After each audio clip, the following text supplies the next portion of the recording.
Welcome to GCC Podcast brought to you by GatewAI. It's my pleasure to host this podcast with industry leaders from the GCC organizations across India. And today we have Snigdha Ray, VP Banking and Payments and the India R&D Hub Lead at Diebold Nixdorf.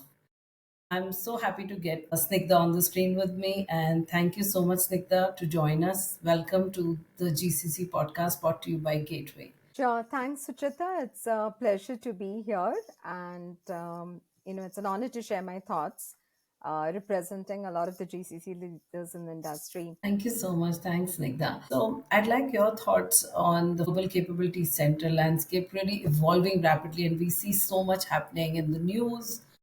A lot of numbers are betted on the growth story for India coming from the GCC space. What are the key trends do you see emerging that are reshaping the role of GCCs in delivering strategic value to multinational companies like yours? Sure. So, Suchita, this is, a great umbrella question, I would say. So, what I'm going to do is just break it into three parts, right, to build to the trends. So the first is, like you mentioned, what is the industry landscape? What are MNCs really looking for? And I wouldn't even say MNCs, I think any organization. What you're really looking for is optimizing your operations, right? Which Yes, essentially means yes, reducing cost. And second, they're looking at creating strategic value.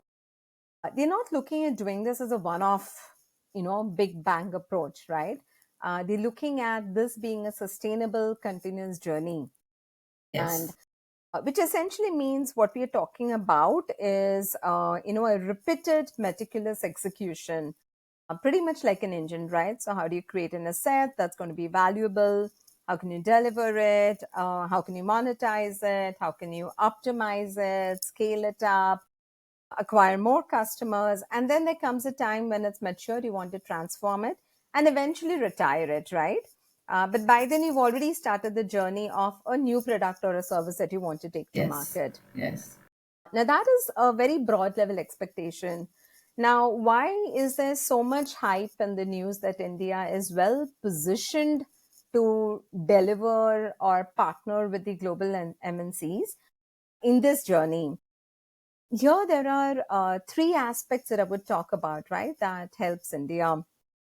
First, if you look at it, the first bucket would be the talent pipeline and the critical skills. You look at the numbers, I think the GCC employable talent that we talk about is almost 800,000 graduates being churned out by our education system who are immediately employable in the GCCs, right? And that's a huge annual number that we're talking about. We've pretty much been 40 years since this whole GCC boom. It's gone through a lot of name change, but it's pretty much 40 years. We're talking about close to 2,000 GCCs or MNC set up GCCs, and then you can multiply it by a factor of the number of cities or locations each MNC has set up units, right? What does this give us? It gives us deep domain expertise, technology expertise, understanding of processes, industries. It's helped us build strong muscles around execution of simple to large complex projects, working with various geolocations, working with a lot of cross functions. And then you think about the leadership, right? I mean, now you talk about leaders with 25 plus years experience. You've so Yes. many of them. So you have this whole execution engine that's constantly pushing in talent. And then this talent that's been there for 40 years is not just idling away, right? So in our blood, I think we have this great analytical skills, enthusiasm to learn technology. And, whether it is any of the ABCDs, I think people are just jumping on and learning new technologies, right? Two factors that have helped us is as the industry is evolving and people are moving from on-premise to cloud solutions, it's kind of a ground zero equal opportunity for everyone. And that's again opened up the doors for anybody in the world to just jump in. Yes. And of course, COVID, I think, has just made it easier to work virtually. So Accelerated. now you Yeah. look at it, you literally have a very ready-made talent out here who's learned cross-industry. Second part, quickly coming into the culture of India. I think we've always been a very social and community driven country, right? And so collaboration comes to us naturally, right? We've always been resource constrained. So when somebody says do more with less, like we know how to do our jugars, right? And do it in a pretty competitive way. So what more do you need for, fertile imagination for innovation? Talk about hard work, talk about flexibility to work across time zones. I think that's just there in us generation after generation. And then if you look at India, it's grown typically as a service country, right? Not manufacturing as much, but service. So now you talk about customer orientation or, services mindset. Again, that's pretty much there in our DNA. So now you talk about the culture, it's a very ripe culture, for this industry. And finally, I think the third aspect is India being an orchestrator of this whole ecosystem. So we have great academia, great labs that the government's investing in. We have industry bodies that are skilling people. There's a lot of research and innovation happening with the startups. There's a lot of vendor outsourcing, insourcing happening with our IT services organizations.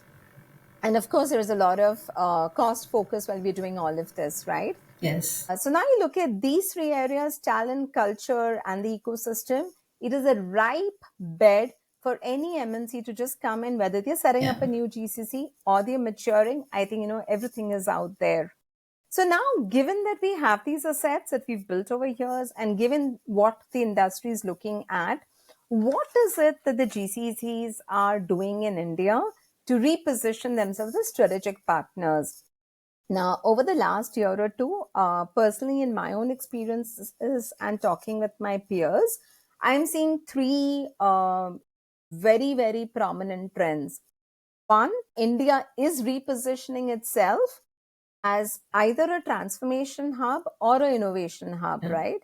So, that's the capabilities we've already built. And we're saying, hey, you know what, rather than doing this broad based, talent, talent driven work across a lot of products and services, treat us as your partner who can help you transform the business and reduce costs, go digital, right? Or, come up with new products because India as a market is also budding. Second, there are companies that are, really taking bets on the India or the regional APAC market. And where better to set up a customer experience center to bring in And your this. customers, drive sales, acquire customers, right? So, customer experience center is the second trend. The third is because we have not only tech, but also service, implementation, ops, call centers that have matured at the same pace. We are poised to literally pick up and take ownership of customers in this region.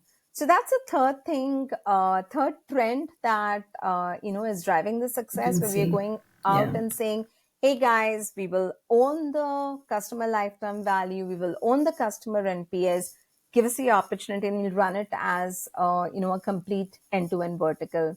So, to summarize, those are the three trends that we're talking about, Suchita. That's driving the GCC Yeah. in India. No, I love the way you've articulated it. You've covered so many things, and I think you echo the insights of a lot of leaders who touch these as we speak. Because talent, of course, is the biggest driver, and then you picked up on things like culture and the ecosystem. And India has the social fabric that actually attracts a lot of this as well. So moving on to the next one, and that's around function. I want to know, as someone who's spearheading the R&D hub in India, what are the tech advancements and the innovative methods currently being deployed in the fintech space? And you can talk about specific to what you touch upon in your role as well. Yeah. So I'll go a little broader based on not just my Diebold Nixdorf experience, but also what I've been doing Sure. at, PayPal and Broadridge earlier, right? In terms of opportunities, I think fintech has been doing amazingly well, whether it is driving digital transformation or innovating, right? But where do the opportunities stem in from? One, if you just look at the unbanked customers, in the US, it's around low single digit, but in India, it's a good 15% approximately. We're talking about these people who do not have access to financial services, right? Be it credit, be it health insurance, be it investment options, which were probably available only to Yes. high net worth or institutional investors. So financial inclusion, I think, is a big thing. Second, whether it's underbanked or unbanked, I think there's a huge push on consumer acquisition, right? And gone are the days where you spent a lot of money trying to acquire customers by giving them like freebies and cashbacks and all that stuff, right? So, how do you acquire customers, cross sell, upsell new customers, but keep the costs low? I think that is becoming an important aspect. Also, if you see, there's been a clear shift to increase in the middle class and the rich class. So needs are changing, right? So that's a second opportunity. Third, I think today, much that we would like to say, there is this fintech sector, there are these banks and financial institutes. I think everybody's got into the financial industry, right? I mean, even in e-commerce, Yes. they are definitely looking at payments and all of those, right? So I think when you come to consumer choice and convenience, they want to be able to pay anywhere, anyhow, anytime, at your Yes. convenience. And I think that pretty much, again, is a huge opportunity, and not just cash, right? We're now talking, and not just credit, we're talking about crypto, the stable coins, the CBDCs, and all of that. Yeah. Today, everybody is spoilt with choices. So, where do you want to spend? How do you want to spend? Where you want to get the maximum discount? And essentially giving them a lot of transparency and insights, right, to be able to invest and spend. Plus, being able to do that remote, giving them 24 by 7 support. I think that's what most consumers are demanding. That is the fourth opportunity. And then finally, I think something that's very specific to this industry is a complex compliance and regulations that keep evolving, right? So these are your growth parameters, very frankly, the four that I talked about. And then there's, of course, the margin expansion or reducing cost while you're doing any of these and even running your regular transactions. So extremely competitive space, wealth of opportunity. Now, what this opens up in terms of technology advancement and innovation, I think four or five technologies, right? One, we are talking about pretty much AI and automation, right? Automation is the best way to reduce manual effort and cost, and pretty much things that are very routine. I think you can just do it by automating those workflows, right? Yeah. And even streamlining it.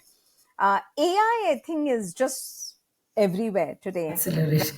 Any Yes. of the areas that I talked about, the opportunities, I think, personalizing services, products, 24 by 7 support, giving intelligent options, choices to customers, telling them where to spend, how to spend, where to invest.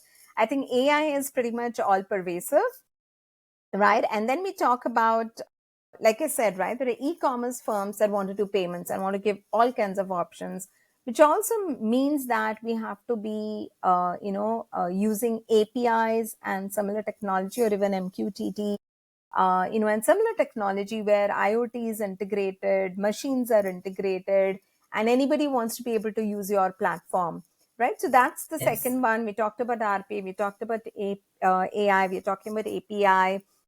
Along with it, of course, come your chatbots and stuff like that. And then, of course, you want to reduce the cost. You want to go a little bit cloud or SaaS based. So the cost is, shared. The development cost is shared. Of course, operations cost. Again, that's where a lot of dashboards and AI comes in. So we're able to give the right recommendations. And then crypto blockchain we talked about. So these are the ones that we're literally looking at I would say Yes. most of the fintechs today. Yes, you've actually mentioned all of it because it does talk about, there's more disposable income now available with most, people Correct. using, and there's a whole range of e-commerce, quick commerce that's spiking the way fintech is being used and how digital payments are being leveraged everywhere across metros or even small cities. So I do know you are in a challenging sector and there's so much of technology and innovation doing the rounds there. So I'll quickly move to a rapid fire question now, and that'll just help us know you better, understand what you do, and just get to know you as a person. So Sure. I'll start with what is really fueling your work day? What? Okay. Since it's work, I will still say it's people, right? I think Okay. what gives me happiness is at a leadership level, enabling people and teams to succeed. Because if they are happy, customers happy, business is happy. So, yeah. A true leader is a people's person. So great. So are you a morning person or a night owl? I would say till last couple of years, I would have said night out, but I think I'm becoming a more morning person as I mature and age. Thank you. And is it tea or coffee for you? Both in huge Both. volumes. That's lovely. Great. I think that brings us to the end of this. It's been lovely talking to you, Snigdha. Thank you for sharing your insights. And this brings us to the end of the session. Thank you. Bye bye. Thanks, Suchita. Bye.